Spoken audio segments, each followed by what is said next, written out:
Hello, Mrs. E here, and for today's episode, we are actually going to show you a couple of fun things that I found interesting from the Groundbreaker that you may have missed in your playthrough. Let me know in the comments below if I've covered things that you haven't seen or if I missed something that you were able to find. Enjoy! Alright, and for our first little find that I stumbled upon, if you are walking across and head up towards customs, take a left and just follow that area all the way down until you find this ladder. What we're going to do is go ahead and climb the ladder, and if we look, kind of looks like there's some stairs right there. So jumping up those stairs, we will find a little area with a ledge, and we also get a great view. We find this little ledge that we can actually jump to. Just make sure you're kind of aiming towards the left whenever you jump on that ledge. And coming down, you have just like a random box that you can unlock with some gear in it. Come back over here. This box has always been empty in all of my playthroughs when I've gone back since I found this, so it might just be a random box. We jump over here. If you look down, there is the customs area that's directly below us right now, but then we're going to jump right over here. And there is a partially broken door. Go through here, there's some more little loot and things you can grab, but then there is also a creepy skeleton. I'm not sure if this is supposed to be an Easter egg for a movie, but I thought it was a fun little find. Alright, and next we're going to be just, if you jump straight down here, you will get hurt every time.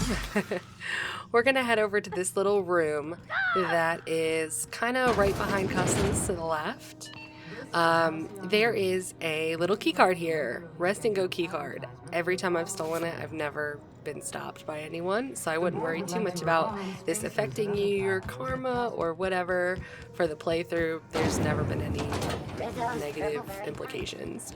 Next, we're gonna go we're gonna go directly to the rest and go. Head to the right and go straight up the ladder that you find there. At the very end of this little hallway type thing, there's going to be a locked door. You go ahead and unlock that, and nothing is set to own in here. So this is essentially now your little room that you didn't have to pay for. Next up, we're actually going to stop right in front of where Gladys is, which is directly below the room. If we head to the left, we'll see this little hole in the back. If you duck down, you can actually find a little area that people were living in that were not employed by the board or employed by the Groundbreaker. So this is kind of a little area where they would have lived. If we keep crawling through, we're just going to keep going, and we're going to come out into this room that's got this water. I guess this is some type of an engine room. Now, the fun part's still coming up. We're going to crawl down some more, and you end up in a little room where if you've got the holographic thing that Phineas gave us, you already have the ID in here, then you can actually notice that will turn on. And if we look, we end up right in the medical bay. It's kind of a little interesting thing. When you come out here, you can see Ellie and her friend. So it's just like another little fun little area to loot. Now, coming back out in front of customs, we're going to go stop by Wheeler's terminal right here. He doesn't actually care if you use it. If you go to records, and then you can kind of check to see who came in. There's cute little notes and everything involved, but what we really want to do is go to departures. Speedster's Choice Freighter delivered Callahan's new mask. This one was just kind of funny for me. If we get out of this and go to the Spacer's Choice area, which is directly after you enter, as you can see. Big old Spacer's Choice sign. You literally can't miss it. Well, there's Callahan right there. So if we kind of scooch back here, there's a door that we can unlock. Again, I've never had a problem unlocking it. Nobody seems to care. And we go up here. There happens to be a defective Moonman helmet. The helmet doesn't really have anything too big that I've noticed in it. It doesn't really change anything. I did think it was said that the temperament is +1. So that's kind of cute. But then also if you're looking at it, it says there's no problems with it. So I'm not quite sure what's defective about it. Definitely thought it was entertaining that there are no problems with it. Next, we're gonna go ahead and start out in front of this waste disposal. When you walk in, it's pretty boring, but to the left, there's a door that you can unlock. There are some more stairs for us to go up. And as we head up those stairs, you kind of come to like this little turning hallway. Again, just kind of keep going where it's leading you. Now, if we go to the left, we're going to take a left first. There is a little opening area, and you can actually walk across these pipes here and unlock that trunk out there. And then there are also a lot of magazine picks and stuff. All of this is, again, set to unowned. Now, if we go down here, if you listen carefully, there's a locked door to our left, and we can unlock it and save Thank you, stranger. Taylor, as he literally got stuck in a broken toilet, as you can tell. So after we save him, we start off right back outside of waste disposal. We're going to go to the right this time, unlock this little door.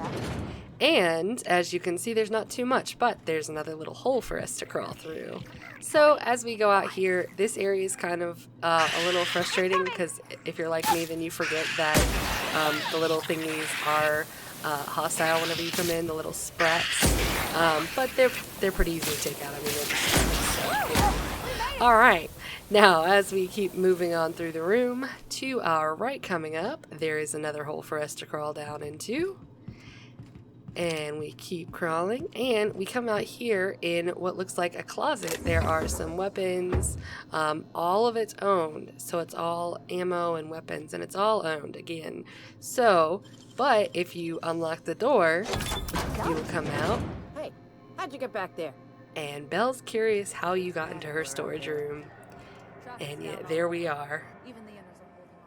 Now, in most playthroughs, I know a lot of us haven't actually killed or explored this area, so we're just gonna say that we went to an alternate world and everyone's dead here.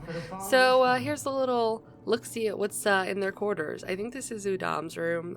It's not very exciting, as you can tell. But if we go to the right, there is a nice little elevator for us to go up. Alright, the elevator does take a couple minutes. On the upside, there is elevator music. That's how we know it's a good area. Alright, I think that is just to call the elevator if you somehow get up here otherwise. But if you go in, here is the actual room that's saved. It's not too, over the top fancy, but it is, I mean, it's pretty nice.